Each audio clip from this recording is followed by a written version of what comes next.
Every game of chess begins with the opening. Get it right, and the game is yours. Skip my lesson, and you're already losing. Let's get you off to a good start.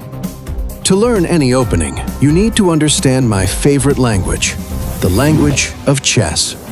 Every piece has an abbreviation, and every square has a coordinate.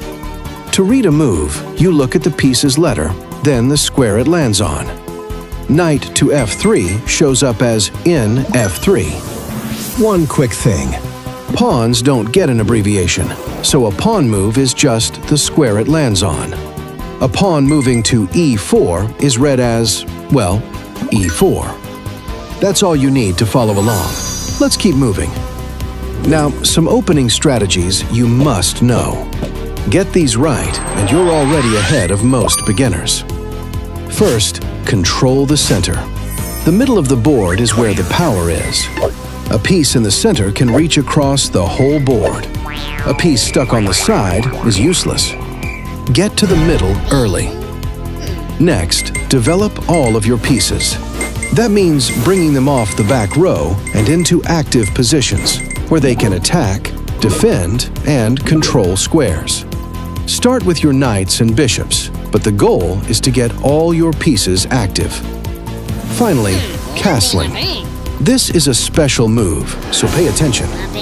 Castling lets your king and one of your rooks move at the same time. The only time in chess you can move two pieces at once. Your king slides two squares toward the rook, and the rook hops over to the other side. In one move, your king goes from sitting exposed in the center to tucked safely in the corner. Do this early. Wait too long, and your opponent will start attacking, forcing your king or rook to move. And once they do, your chance to castle is gone. Once your pieces are out and your king is safe, your rooks can finally see each other across the back. That means your opening did its job. So now you know what to do. Here's what not to do. And trust me, I've seen these mistakes more times than I'd like to admit.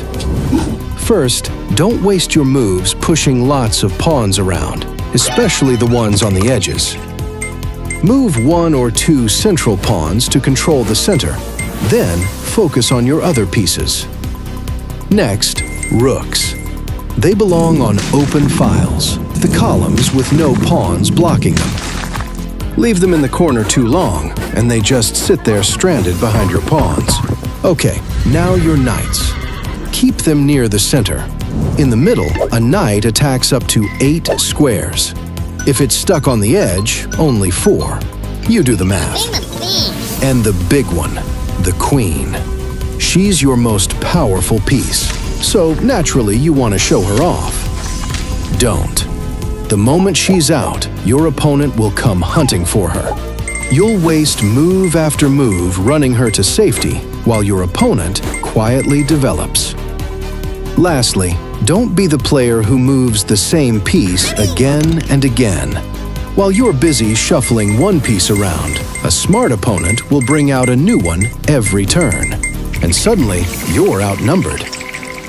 Because I love to put on a show, here's what a proper opening looks like. This is the Italian game, an old and reliable opening. Pawn to e4. Your opponent answers e5. Knight to f3. Knight to c6. Bishop to c4. Bishop to c5. Then both sides castle, and the king is safely put away. Look at that opening. It's beautiful, really. The center is under control. The pieces are out. The kings are tucked away. Now the real game can begin. Meet you over at the board.